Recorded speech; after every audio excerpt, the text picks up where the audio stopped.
Hey everybody, welcome to episode 65 of the Tesla Life for September 19th, 2018. My name is Russell Frost. I am your host on this voyage into Tesla excellence. And boy, do we have... I have to adjust my computer. I'm sorry that my entire world is rotating, folks. But we have a good show for you tonight. Let's introduce everybody and get this bad boy on the road. I am definitely still presenting. See? I'm so glad someone else knows my pain. Thank you, Mark. Thank you very much. The man laughing who actually has the controls of the show tonight, Mr. Mark Coughlin. We are all in deep, deep trouble tonight. Russell and I are playing with broadcasting here, and I'm trying it for the first time tonight, so there may be some shaking, there may be some extended presenting going on tonight, but you now know the reason why. Absolutely. You know what else I just figured out I'm missing? I don't have the chat room numbers. You have the chat room numbers. They're on your screen in the lower right.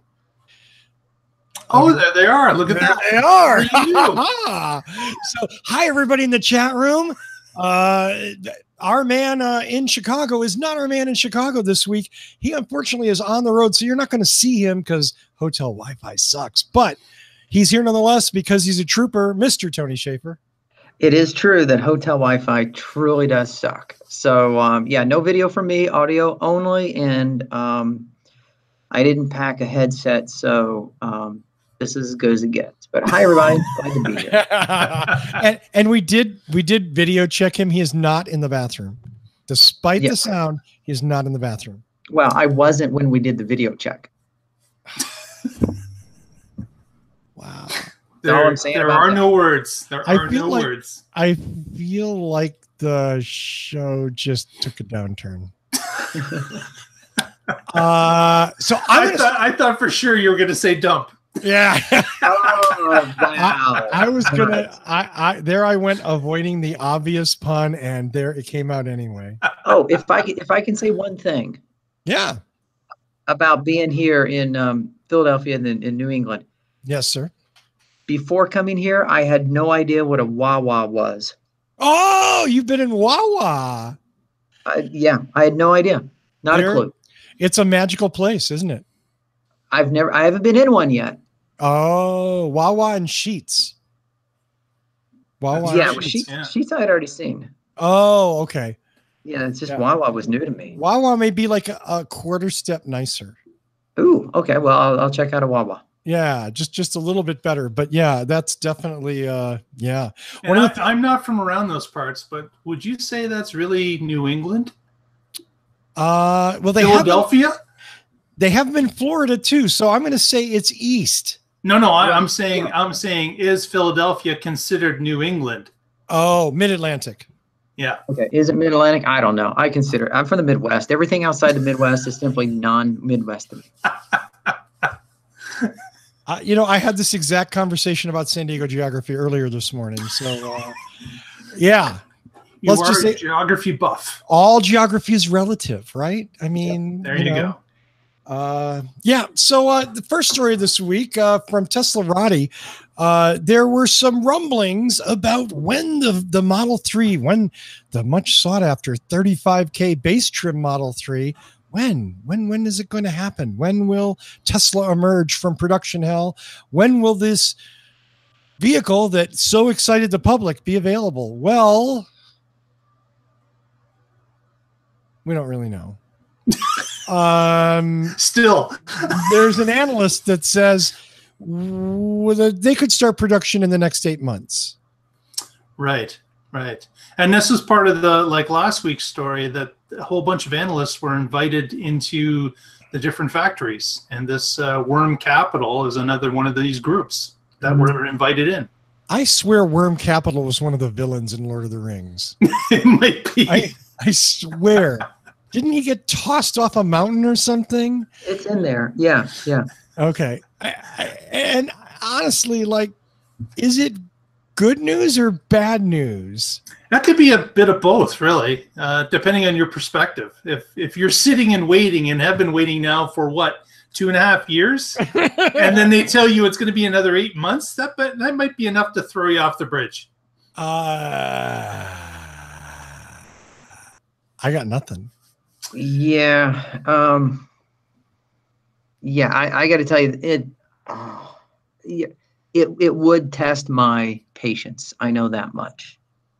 You know, especially at the time of the Tesla, the Model 3 reveal, there was all this mention about a $35,000 car. $35,000 car, $35,000 car. I'm willing to bet that's what a lot of people signed up for. And it just keeps getting pushed back, pushed back, pushed back. But what people may or may not have known, if they weren't following Tesla previous to their reservation, maybe they didn't know. But people that had followed it previous would know that the high-end S's and the high-end X's come out first, and the people that want the base car will have to wait. And that's always been Tesla's. It's always been the way that they operate. It's not changed. Right. And I'm guessing of the 400,000 people who signed up in the first 3 days, not everybody knew that. No, you're quite right. In fact, probably over half did not know that, I would say. At least over half. Right. Yeah. I think the sad thing is some of the conversations that I've seen in various places on social media are clearly some people that are either interested in this vehicle or have reservations for the 35K base. And the speculation is not turned to when, it's what am I going to get? And that makes me kind of sad because the speculation is like, is it going to be, what are they going to change? What else, you know, because there's not like, I don't think anybody has a deposit on something that's very specifically laid out, you know, like, is there going to be, and this is a joke, are there going to be lawn chairs pop riveted to the floor of the car? You know, will it have a chalkboard instead of a touch screen? You know, that kind of stuff. So, and obviously, go ahead, Mark. I'm sorry. It should be a deluxe chalkboard at least. At least a nicely framed chalkboard. Yeah, I mean, we're talking a whiteboard, yeah. Elon is cutting edge. I'll give him that. But I mean, so seriously though, will the difference just be speed and range, or will there be other differences? And that's what nobody really knows. Well, there is some of it because they have talked that there will be cloth seats instead of imitation leather seats. That's a known fact. There won't be a lid to the armrest. Apparently, it's just going to be an open hole. A gaping maw. So that apparently is known. So there are a few things, and of course, the battery is the most publicized one. It's a smaller battery, right? And instead of getting 310 miles, it's published at getting, I believe, 220. So yeah, I got a picture up right now showing from the reveal that the standard $35,000 was listed as 220. Oh, and you lose 10 miles per hour too, and half a second. And half a second, yes. So important stuff. But yeah, the interior is going to be a little bit less, and there's going to be obviously the big changes to battery. But I guess we'll have to see if it goes beyond that. Yeah, well, Patrick says it'll be a metal roof. So no really? glass. Yeah, no glass roof. Oh, no autopilot. Interesting. Is Patrick in the chat, or did you hear this another time? Patrick is in the chat. Oh, okay. Chat room, tear Patrick up. Okay, that's all I ask. Just tear him up. I don't. Why am I picking on Patrick? I don't know. Yeah, no premium sound. So yeah, no. Mark, help us out with this next story because I'm just going to stay out of this one. Oh yeah, that's the Rick story. Yes. Well, do you remember last week, Russell, you had mentioned, I believe it was, if I don't see pictures, it doesn't exist. You're dragging me into it. Well, you're the one that said it. It wasn't me. Yes. But you had said, well, if you don't show a picture, then it doesn't exist. So Rick Ludwig decided to send us in some photos of his new purchase of a Tesla Model 3, just to show Russell that, yes, he was not lying. He actually got it. Let's see it. So. Whoa. Hello. Wow. I don't believe that's Rick. I do not believe that's Rick. That is not Rick. But no, but certainly is a nice shot. There's the car itself in a parking lot with some others. Next to another one. Another 3, yeah. Yeah. And just there it is at home, apparently in the driveway. Sadly unadorned by a lovely feminine form. And there's Rick himself. Hey, Rick. Giving us the thumbs up. So thanks, Rick, for sharing those photos with us. And welcome to the Tesla life. Yeah, nice job.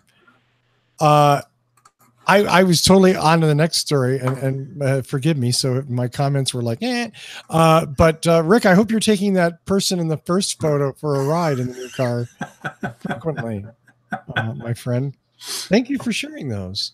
Yeah, that was lovely. Congrats. Yeah, good. Lovely. Well, speaking of lovely, now here's the bucket of crap I dump in Mark Coughlin's lap.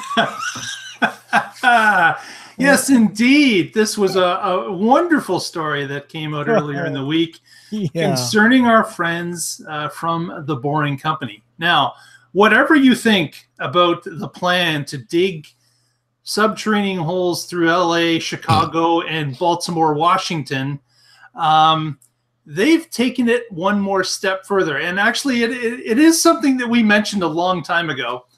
And the thought is now that they will be able to bore a tunnel and elevator right into your garage. So when you have to go on that long trip, all you have to do is throw a switch, take the elevator down inside your garage. The car gets pushed over automatically to the subterranean tunnel, and you are put on an electric skate and shot through it.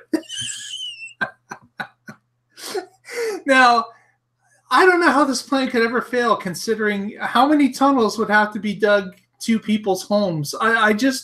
It's unfathomable, the amount. Now, obviously, this is for the ultra rich. No one gets an elevator in their garage. Like, it just has to be something that is out of the norm. It would be for the ultra rich. Like, there's no other way that this is even possible. Right.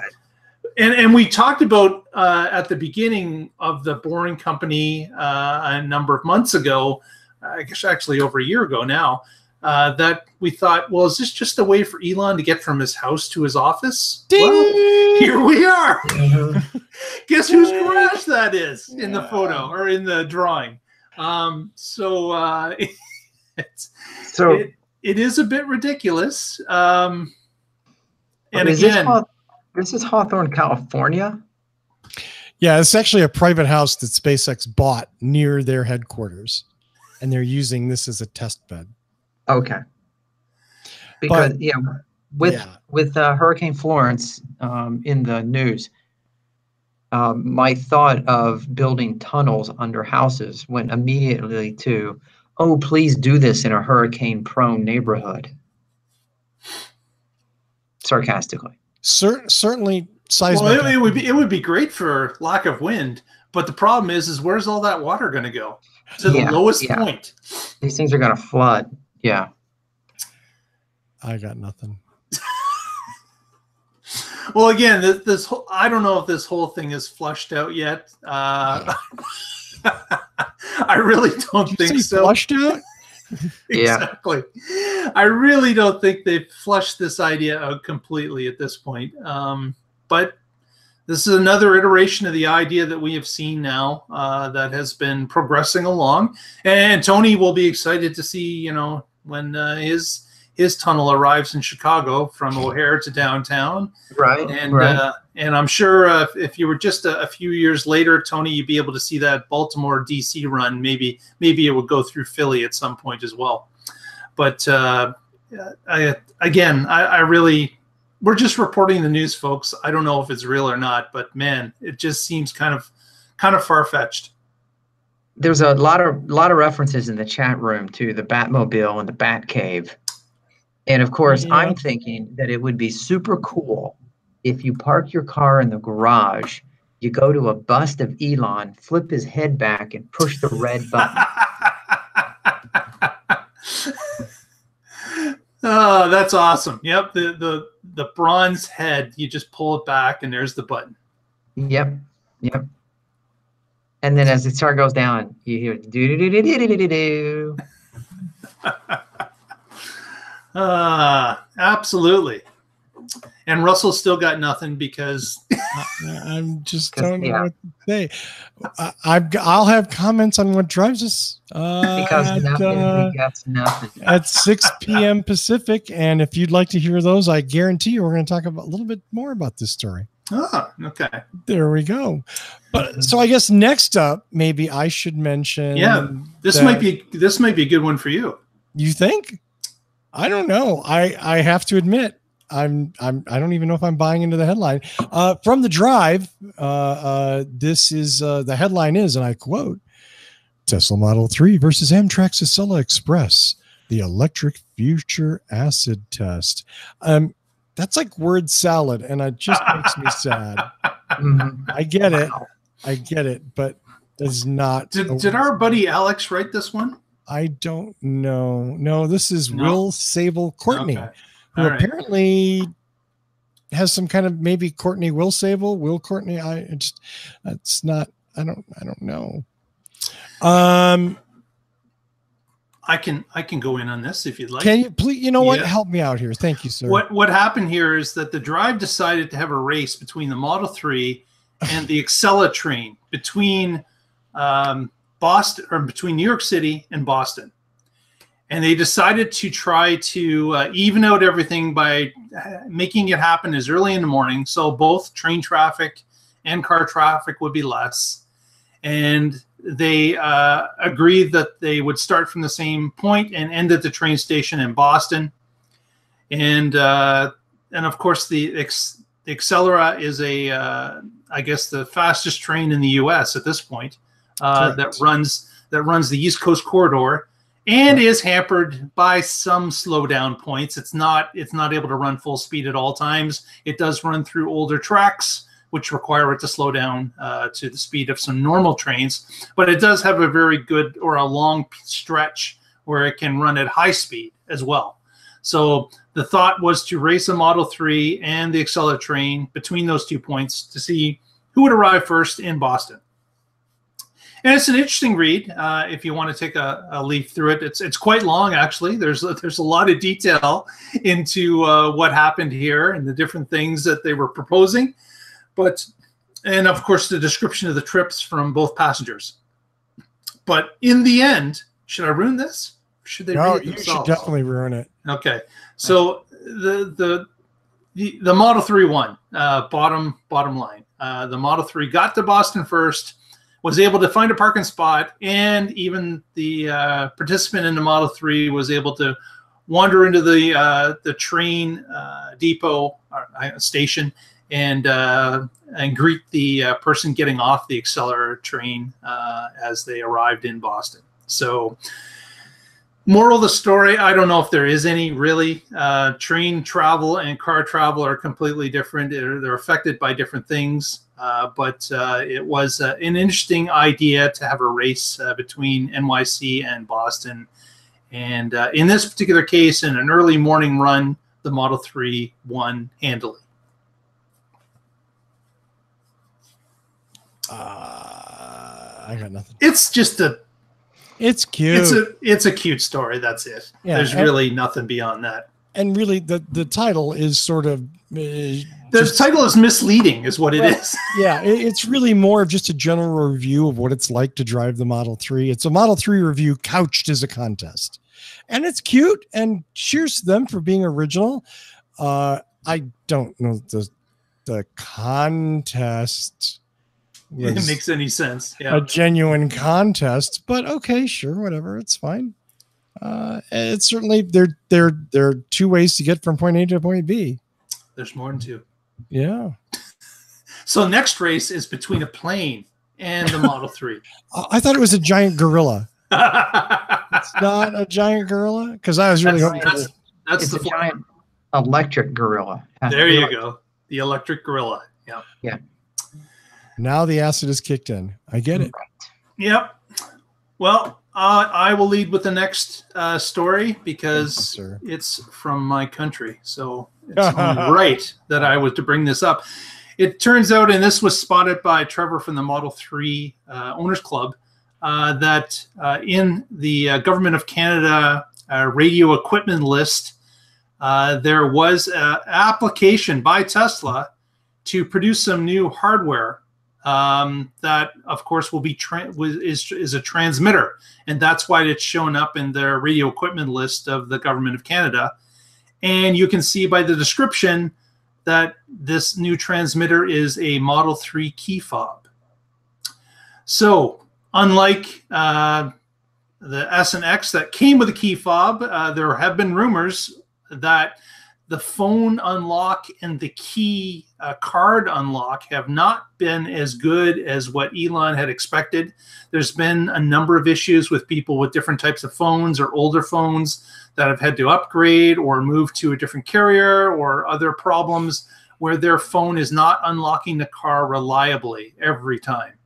And Elon had made the suggestion that they would be looking at putting a key fob together for the Model 3. Hadn't said when it would happen, but the Government of Canada has received documentation or application to do so. So you can also see that there was an approved date of August the 8th of this year on this particular application. So it has passed through inspection. So now we know it's coming. It's just when will it be here? So interesting to know. And my own situation, I talked with my wife, and she is quite adamant she would like a new key fob. She likes the idea of a key fob over the phone. And we actually, on the Tesla Life Twitter feed, which is at the Tesla Life, if you're not following us, please do. We ran a poll to see who would be interested in a key fob based on a couple of possibilities. One, that the key fob was free. Two, that they have no interest in a new key fob. And three, they would be interested in a key fob if it was, say, $50 or less. And of course, guess which one won the most votes? Guess what? The free one. No big surprise. That's shocking. Yeah, if anyone's offering a free one, it seems that the majority of people are in for the free one. If there was about a, what was it? Actually, I've got that. I can show it. I can't believe people like free things. But yeah, like it's kind of shocking, isn't it? That they would actually want a free item. But here we go. We'll try to share this. Dun, dun, dun. Here we go. So we've got 49% would take it if it was free. We've got 20% that aren't interested at all, and 31% said they would take it if it was $50 or less. So I guess that's the overwhelming majority of that would be 80% said they would want it. So obviously there is an issue, and yeah, I've experienced the issue. I think it's happened to me maybe 3 times total since I've owned the car, where I've come up with the phone and it doesn't recognize the phone, and I have to get out the little credit card key fob that comes with it, the little credit card item that you put below the B pillar, and it opens it then. I also noticed that sometimes as you approach the car, it doesn't recognize it quick enough. But if you then go to your phone and say, gee, is the app running? As soon as you do that, then it picks up on the phone and it opens the door. So there have been those cases, and many users have reported it. So maybe this key fob will completely eliminate that for those who decide to go for it. But we will see when it comes. If and when. Yeah.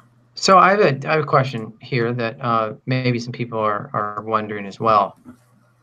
On the image, it was Canadian government and authorization form.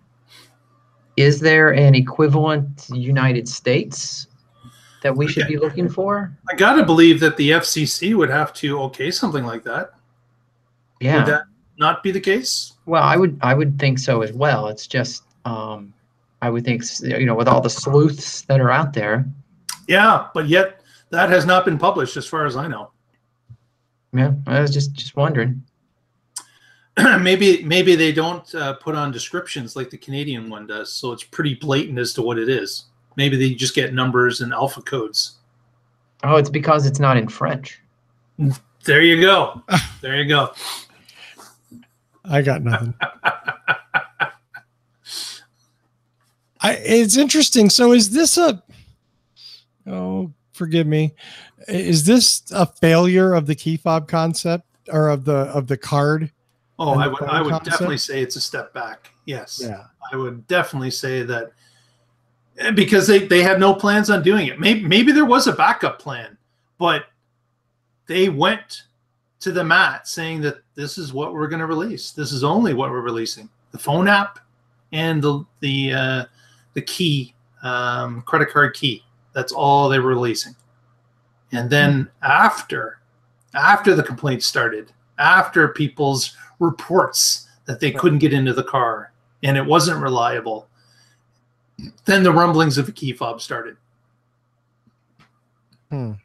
Now, for them to be able to even produce a key fob also tells me that they had plan B in mind before they started. Right, because obviously the cars they've sold have some kind of receiver in them, right? Yeah. Or something. I guess they can't. Obviously, what the key fob has boosted circuitry than what's in the card. We saw the X-ray of the card on this show a while back, and it was like almost nothing. It looked like just a piece of wire and a wire loop and a little transistor or something. Yeah. So obviously, that's just not making it. And everybody wants the key to work every time, right? Yeah, like it go figure. What's when it fails is typically the worst time. You're carrying something, or you're tired, or it's raining out, and then you figure out that the key's not going to open the door, and you're sitting there getting soaked, or your arms are heavy already. Like it's going to be the worst scenario when you remember that or recognize it's not going to work. You haven't even touched on the worst scenario, Mark. What's that, Tony? The worst scenario is you're with a group of buddies and you're showing them how cool your car is. And you can't get in. Yeah, that to me is the worst scenario. Yeah, that too. Absolutely. Yeah, it's good for them to try new things. Again, it's Tesla, so push the envelope, try things, see what works. Who knows? Maybe they're still working on it and they'll come out with something better for the Y. Yep, you never know. You never know. Well, speaking of traditions ending and beginning, Electric announced this week, our friend Fred Lambert, and by friend I mean never met him. Never met him. Tesla's basically come to the end of the free supercharging era, the free unlimited supercharging era. Several programs that included that are ending or have ended. Have ended, yeah. And at that, the referral program, it gives a small amount of it's $100 worth of supercharging credit versus the free unlimited that it used to be. So it's that's a big deal. Now, did anybody think that unlimited free supercharging was going to last forever? Well, yeah, some people, but yeah. Those people already have S's and X's, and they will have supercharging forever. Right. Or as long as their car lasts. Absolutely. Absolutely. And you can believe that there's going to be an inordinate amount of money spent keeping those vehicles on the road. You know, yeah. all in the hopes of saving what, 200, 300 bucks a year in electricity charges. Yeah. Well, okay, maybe not. But you know, it is an era. It is worthwhile to note this passing that maybe Tesla's growing up a little bit, and that supercharging is great, but it doesn't have to be free, right? It doesn't. It absolutely doesn't. And I may have a different perspective because I came from another electric car that had no option of free charging. It was, you figure out how to charge it. You plug it in your house. When you're out, you find a place to plug in. If it doesn't work, you find another place. Like it was up to you to completely figure out the charging infrastructure. So going to a Tesla, man, that's just heaven for me, because I don't have to plan anymore. There's no planning required, because I know every supercharger has a number of capable stations at that supercharger. I don't have to worry about going someplace and finding the one particular plug is used or broken. Right. That kind of worry goes away with Tesla because of the multiple at a particular station, and also because if you can't get to the first one, typically you can get to the second one, which gives you another whole swath of other stations to use. So it is something that was going to have to change. Everybody knew it. It was just a matter of when they started to put more volume of cars on the road. They have to change the thought of supercharging is for travel, not for daily charging. Now, they still allow you to daily charge if you want. Right. You can pay the price and do it. And of course, once you put a price to it, that is going to limit the number of people that will go to it. So it, in effect, will reduce the volume of people at superchargers just based on there's now a cost associated with it. Even though it's a fairly low cost, certainly it's more than if you plug in at your house.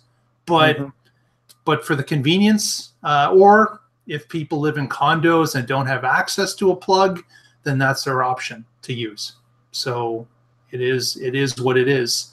But I think it's a good thing. I think it's something that allows the traveling public to get to those superchargers and be relatively confident that they will be available and you won't have to wait in a long queue. If there is a cost associated with it, people will think twice about just going to it every day or every 5 days, whatever their frequency is. So Patrick, our friend Patrick Connor, wrote a really interesting piece on his cardswithcords.net site a few months back, listing the moats, the advantages that Tesla had. And one of them was the supercharging network. Do you think this diminishes that value? Does this kind of drain that moat, or is it still there? You're just paying a little bit of money for it. Oh, I would definitely say it doesn't drain that moat. This is still the best charging network that's available to any of us in North America, bar none. Right, I agree. I don't think the moat is free supercharging. I think the moat is the fact that superchargers exist and in such quantity. Yeah. And they look cool. Not even that. They could look even dorky. It wouldn't matter to me. But it's that ability to know that almost, looking at a map, you can almost go anywhere and be able to be within that supercharger network, so that your travel is basically seamless. You may have to stray a little bit, as Evan has told us. In the middle of Missouri, there are some holes, but the major routes, the major destinations, almost all of them are covered in the U.S., and that's even been expanded to Canada. Many of our locations, major metropolitan areas, are covered and connected to the U.S. system as well. And our Trans-Canada Highway is actually being rolled out as we speak, and more along the Trans-Canada Trail or Highway has been added and will continue for the next year. And David in the chat room has pointed out that some Wawas have superchargers too. Ah, Wawas! Oh, sorry. In Pinellas County, Florida, there's a Wawa that has 8 superchargers in its backyard. I was there. Man, deluxe soda machine and 8 superchargers. There you go. There you go. My idea of heaven right there. You know you're living the high life when. And you know what? David brings up something else, that the superchargers are easy with auto billing. So, Absolutely, right? Unlike a gas station where you have to get out and, do the credit card or go inside and pay whatever, you go to a supercharger, plug in, and when you're done, you unplug and you leave. Yep. No waiting around, no extra talking. It doesn't matter what time of day it is or night. Just plug in, get your charge, and move on. Mark, I think I skipped a story. Yep, I got that one. Thank you, sir. My apologies for that. No problem. As we know, Tesla tends to ramp up the last quarter, last month of every quarter. And that apparently is now underway in earnest as we come to the end of quarter 3, which ends in just a couple weeks here at the end of September. And there has been a number of reports about the Tesla ramp, that they're starting to push cars out fast and furious to get them to count for the third quarter. Obviously, if cars are being shipped across country, it's going to be close. Here we are sitting at September 19th. It will be getting close to the end of the month. If they want to get them across the country, takes a few days, and then to prep them and give them to a client, they can probably still get them out. But of course, when travel starts to roll into it, at some point there's going to be a cutoff. But locally, in Fremont and around, there's been many activities that show that Tesla's trying to ramp this up. And one of them, which was documented, was the ahead of time sale. Well, it wasn't really a sale. The price was the same, but different Tesla owners were prompted to let them know that they could come to the Tesla storage facility in Fremont, just a few miles from the factory, and they could pick out their own Tesla. And if the color and the options were fine, they would just take a tag out of the window of the car, walk into the delivery center, pay the money, and it was theirs. That was it. Didn't have to wait for an email. Didn't have to go through a song and dance. It was just go to the lot. They were all lined up with different models and colors. Pick the one you want and rip the tag off and go inside and pay for it. So Tesla is experimenting with a number of different ways, such as the home delivery, such as this pick it and go option, that they're trying to move more cars faster because they feel now that there might be their problem, their bottleneck could be actual deliveries. So they're trying to find ways of making it quicker and faster and more efficient to move these cars out so they can get other cars behind it to other people. So it's interesting that the bottleneck, of course, which makes sense, moves around depending on what part or stage they're at, how many cars they're making. And now it's been identified that this is possibly a bottleneck. Okay, so I have a question about the pick and go thing. Yep. Are there people still waiting for emails to tell them that their car is ready? I am sure there are, but they are not in Fremont. Well, but doesn't Tesla ship the cars to the showroom so these people can get their cars? I mean, if I'm sitting in northern Chicago waiting for an email and I find out that people in Fremont are allowed to just go to the lot and pick up a car, possibly my car. Now, again, Tony, before you freak out on them, before that happens, you did have to get an email from Tesla inviting you to come down to pick the car out. These are not just people that are driving by and say, oh, I think I'll go in and pick up my Model 3 right now.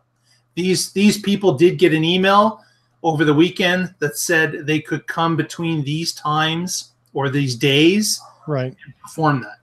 So, okay, my freak out was a long time ago.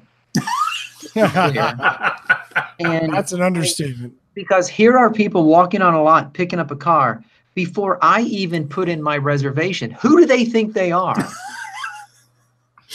These are people with money, cash in hand, that can transfer the money immediately. And on top of it, on top of it, when you are out of state or out of country waiting for these cars, there are certain allotments that are put together to be shipped to Chicago, or in my case, Ontario. Mm-hmm. And those are based on reservations, and they I guess place those orders together like a jigsaw puzzle, trying to get the transportation lined up. They know that if they send a train to Chicago, they need X amount of cars on that train to make it cost effective. And they're not shipping onesie twosies. They're putting this entire list together and shipping them at once. So there are cases, I'm sure, where a train is waiting for some because maybe they don't have enough black models on the train. The red models are short and they have to put a few more in place. So as they load that train up, there are other cars that are allotted for Southern and Northern California that are certainly at hand quicker and can be dispersed quicker. And that's why, and of course, as production goes up as well, you've got, sometimes you've got extra cars on hand. And that's why they have these overflow lots that are happening. Yeah. Makes sense? Yeah. Or are you still angry? No, I was never actually angry. So, Man, you had me fooled. Yeah, I don't know. He seemed awfully angry. I mean, this is certainly, I don't know that we're going to get into it here, but there's a lot of questionable inventory practices right now taking place. I am sure there is, Russell, and I am sure that they are running by the seat of their pants. Like, yes. I can just imagine the chaos that's going on in the logistics department of Tesla right now as they're trying to pump out 50 to 55,000 Model 3s in a quarter. They've never done that before. And I am sure that people are dropping things and losing things. Like, I am sure it's just pandemonium in the shipping department. Right. I like pandas. I like pandas too. Oh my goodness. I just tuned in. What did I miss? You didn't miss a thing. Turns out our friends at Electric announced earlier this week that Elon says that coming with version 9 of the OS is going to be a feature that a lot of people are looking forward to. It will be a dash cam feature using the autopilot cameras built into the vehicle that will store video information that you as the owner will be able to retrieve. Let's say you witness something or you run into something or whatever. You don't have a third-party dash cam. Well, as it happens, your Tesla has a whole bunch of cameras and perhaps at least one of them you'll be able to access stored video footage for, which is totally cool. These are here. They're already in the vehicle. It's just a matter of Tesla obviously enabling the software and making it possible for owners to download that video or to at least review that video when they need it. Totally cool. Yeah, so some people install those on their own, but this is obviously with the 8 cameras that they've got. Why not? Why not turn them on when it detects motion or a bump by the car? It's a great feature to have. And actually, this was kind of prompted by a gentleman in Quebec that posted a picture of his Model 3 that was vandalized. The hood of the car was all scratched up, and I cannot for the life of me find the photo of it. I saw that. Yeah. But there was a blue Model 3 that the hood was scratched up like someone had a vendetta on this guy. Like it was crazy. It wasn't like there was just one scratch. It was like there were several circular scratches, like almost like the guy took his time to artistically draw many things on this guy's hood. So who knows why that happened, but that photo was sent into Elon and he responded about version 9 is going to have the camera ability within the version 9 release. Very cool. Yeah. Very cool. And from the same source. Let's talk about enabling features that don't currently work. Once again, Elon has been quoted as saying this will probably happen with the version 10 alpha build. Yes, the fully self-driving cross-country road trip. Yes, it's been delayed again. As it is Elon time for sure. This is something that that he has said they could certainly do it now if they had a route planned, where they could actually, it sounds like, program things specifically into the car, or some other way to indicate that this is the route the car is going to take. Therefore, these are the stops it would take, and therefore this is what it needs to be ready. But Elon doesn't want to do that. Apparently, he would much rather just say it can run from any metropolitan area to New York City, and just based on the charging infrastructure along the way would be able to self-drive and charge all the way. So he has now put off this autonomous countrywide test until sometime into version 10 software update. So we're now just getting into version 9. So timing, who the heck knows? It is something that he feels that they have to update the actual version to a point of at least an alpha version of 10 in order to do this. So it has been delayed again, and we will sit and watch and wait. That'll be neat. It'll be one, you said one more step. One more step. That's correct. Speaking of that, as you may know, my car I did not get the autopilot in my car. Really? I didn't get it, but I was given a free trial for 2 weeks, and I've been playing with it now for a week. And it is very interesting. I have used it on a number of occasions, and I would say that I've only had one instance where the car had an issue as to what it was doing. but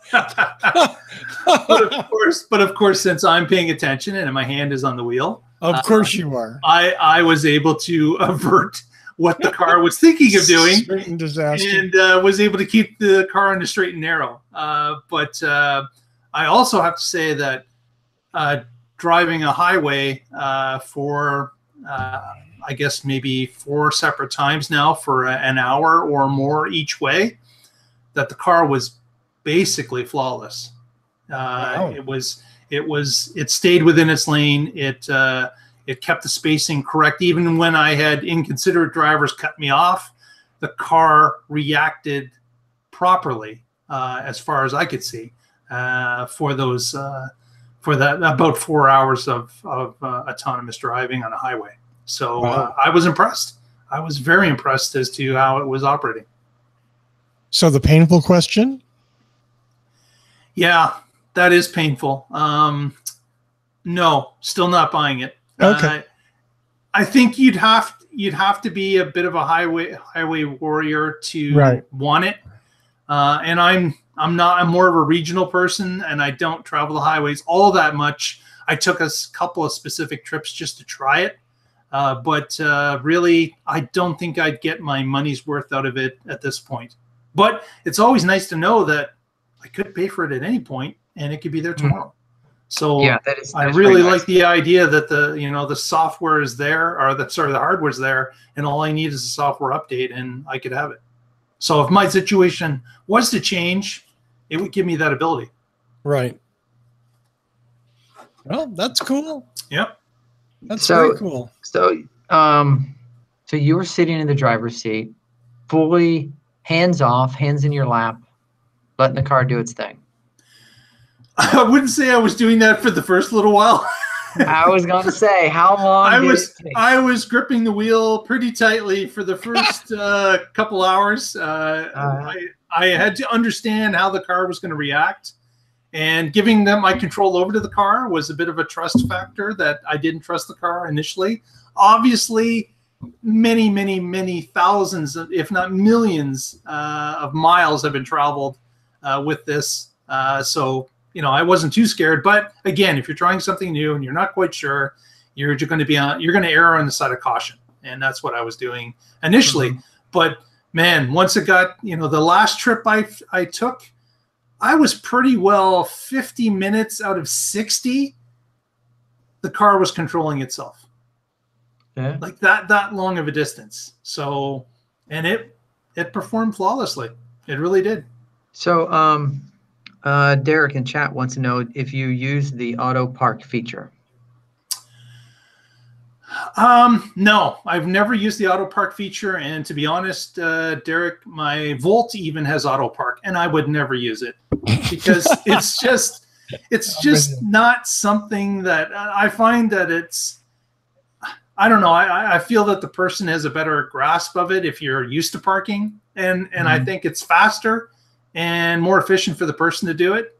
Maybe that's just because I'm used to it and I've done it so often, but I could never see that being something that would entice me to buy some automated feature.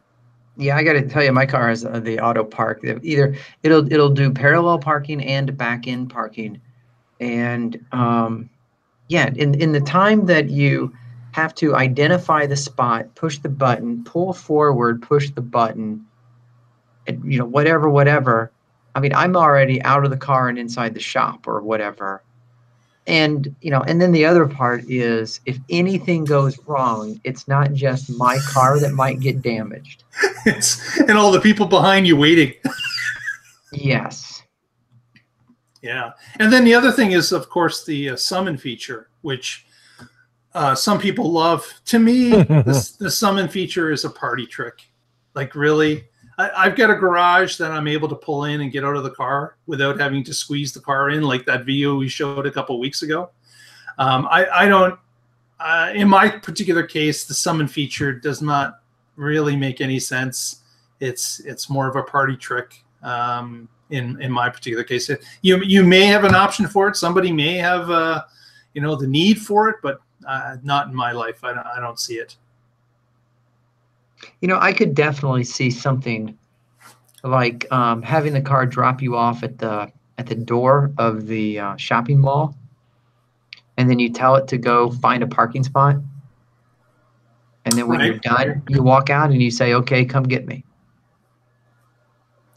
Yeah, I just can't see that.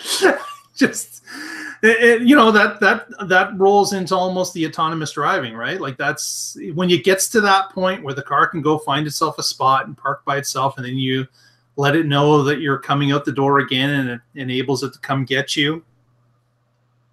I don't know. Maybe I'm old school.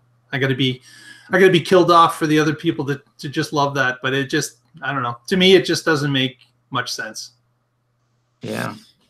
So, also in the news this week, another company, I don't know, maybe you guys have heard of them or not, introduced something that they're calling an electric car.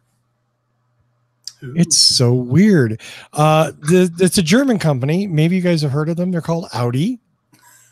And they introduced their e-tron. It's sort of a very, very tall sedan SUV concept, but the e-tron 55 was introed like my time. It was like 9 or 10 o'clock at night. And I got to tell you, I actually did watch some of the Tony's still presenting, I think. I did watch some of the presentation, and it was tedious. It was self-congratulatory. It was really boring. That said, the Audi e-tron is roughly, it's not EPA rated yet. They are claiming that the U.S. will get anywhere between 175, 200 miles per charge. It's a 95 kilowatt hour pack. It starts at 74,000, I think, and topped out at 85,000. I have to 70. Yeah. Starts at 74, tops out at 85. It looks like an Audi. It looks like an Audi, and Audi fans are going to love it. Other fans are going to B. It looks like an Audi. Yep. It's really cool that that electric consumers have a new choice. I'm not going to say any of the standard like Tesla killer or any of that other happy horse shit, because it's silly. And arguably, Tesla, has a Model X that is significantly more expensive. It has a Model S and a Model 3 that are around the same price or lower, but different sort of vehicle. It's an interesting offering. I don't think it's going to change that much. I noticed the stock dipped a little bit. I don't know if it was in reaction to that or something else, but another player to the game brings more people to the party, and in the end, all of us do better. So cheers to Audi for that. I think Audi did one thing that you often criticize manufacturers for, Russell, which is this does not look like a car that was built from the ground up to be an electric vehicle. Oh God, no! It looks like they just, totally. Yeah, it's got the grill is half the front, right, and it's even got the lower grill, which is probably the only useful one. Yeah, maybe. Yeah, it might be the battery cooler. I think they did this intentionally. I think they intentionally designed a vehicle that looks like a mainstream vehicle. Yep. And that looks like an Audi. Over and over again, they were saying electric comes to Audi, as though, you know what I mean? Like Audi didn't come to electric. We've brought, and this is very much their kind of vehicle. Yeah. It doesn't look like the future to me. But it doesn't mean it's going to be a bad car, and I'll be interested to see what real world tests are. That said, I gotta let me smack Audi around a little bit. They've been talking about this damn car for 2 years. Right. They have a big reveal and a big debut where they spend a lot of time talking about how cool the car is, and then they're not going to start selling it until the second quarter of next year. What's the deal with that? Yeah.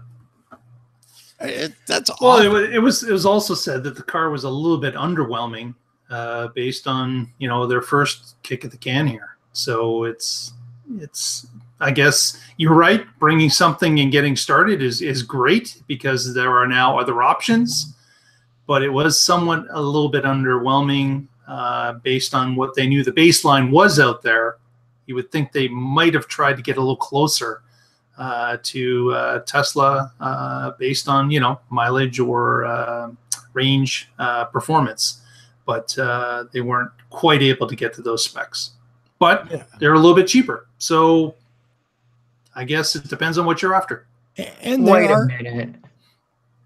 a minute. David in the chat. e-tron in French. I just had to Google this. As to what e-tron means in French? Yes. Is it scary?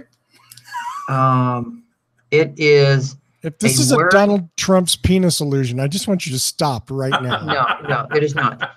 It is, according to autoblog.com, it is a word that's closely associated to the less than glamorous act of excretion. In fact, it says, if you hit up any of the numerous online transmission tools, you'll learn that e-tron has some pretty crappy synonyms. Yeah. Okay, let's not go down this dark road because it doesn't lead anywhere pleasant. You took us to a really bad place. I didn't do that. I mean, electricity comes to Audi and Audi takes a dump. Oh, and you had to go there, didn't you? I did, in fact. Yes, indeed. Yes, indeed. Well, next major story, Kimball Musk. Kimball Musk, who we know is Elon's brother, who also sits on the board of directors for Tesla, was quoted just today or yesterday that he is helping out the company however he can. And apparently Kimball can best help the company by delivering cars in New York City. So Kimball is in the showroom in Brooklyn, helping deliver cars. So if you're in Brooklyn and you're picking up a Model 3, look for Kimball. He's probably in there in his cowboy hat. He won't be hard to miss. And he's helping deliver cars. And apparently he travels between New York City and Denver. We should ask Paul this during the What Drives a show, which is coming up in the next hour. And he'll be in Denver helping to deliver cars there as well. So hats off to Kimball. He has a cowboy hat, so he's always seems to be wearing it. So he's out there helping the only way he can, which is delivering cars. Is he hiding a cranial injury or something with that hat? I'm just curious because that I don't get the hat. It's a little PR. It's just I think he's always wearing the hat. His name is Kimball. He's from South Africa. He's a cowboy. They're cowboys in South Africa. Oh, okay, I'm done. Sure, why not? Yeah. We'll see if we would love to hear from our viewers. If anyone is out there and happens to see Kimball, we would love a photo or two, and send it in to us at our Twitter feed at the Tesla Life or our Facebook feed, Tesla Life #1. We would love to see it. Ask Kimball what the fuck. I mean, what's the deal with that? Okay. Is that so wrong? Is that wrong? Am I not? Maybe it's not wrong. And I have, Russell, one last thing. Do you have one last just thing? Just in case you were interested or wondering, and you didn't know. We got this post today, again, through our Twitter feed. Oh no. And it's the Spaceman done in Lego. Lego. Nice. So we got the Starman created by Adrian Drake, whose Twitter name is Brick Frenzy. Gee, I wonder how that happened. Yeah. And Adrian posted a few photos of his creation, the Tesla Roadster with Starman in tow. And quite a model. I'm amazed. I would like to see like a time lapse of how this is done. But it's an impressive model built out of Lego. Was it launched into space to get that photograph? I'm just curious. I doubt it. Okay. I don't think it was part of the mission to have a space launch of the Lego car. But again, great bit of work here by Adrian, and fantastic photos of the work. Well, there you go. That's very. Oh wow, that is nice. I mean, I think he got the taillights wrong. And the wheels are a bit blocky, but what can you do? They don't look like the right size. Why do I keep looking at the e-tron? Tony, would you stop that with the e-tron? In show titles. Oh, okay. Audi takes an e-tron. Audi drops their big e-tron. I have to give you credit, chat room. Those are both good. Tony did give you an easy setup there. I'm thinking Audi takes an e-tron. But I'm going to write that down. So excuse me. Let's see. Let's do some shout outs and go home, kids. It's after 5. Tony, you go first, sir. Yeah. Shout outs as usual to everyone in the chat. Since I don't have video, you haven't seen me, so I've been monitoring the chat and looking up some of the stuff. A lot of good information coming from the chat. So thanks everyone for that, and thanks for spending an hour with us. There you go. I no argument there. Thank you, Tony. Mark? Yeah, just a reminder for those who are watching now and are not subscribed to our YouTube channel, please press the subscribe button. Give us an extra viewer or two. It really helps us out. We would appreciate that immensely if you were to do so. You can also follow us through the week on our Twitter feed at The Tesla Life, and you can follow us on Facebook at The Tesla Life #1. And we will see you again next week. Thanks very much. Isn't that magical the way that works? It I is. love that. Yeah, again, cheers to everybody in the chat room. Thanks so much for the title. Audi takes an e-tron. You know what? We're going to look that up, and it's actually going to be like, it means eating cheese. Sorry, you were wrong. You know, it's like those Chinese characters some people get tattooed on and they find out it doesn't say what they thought. Doesn't say what they paid for it. Yeah. Ooh, it doesn't say nice butt. Thanks to Mark and to Tony. Mark, nice job. Nice job. Thank you for trying out the camera for the first run. With the controls for the show. And as always, tune in next week and find out what is going on in the Tesla life. Thanks, Lee Moon. And thank you, Lee Moon, for this. Lee Moon, thank you for this. The theme music. See you next week.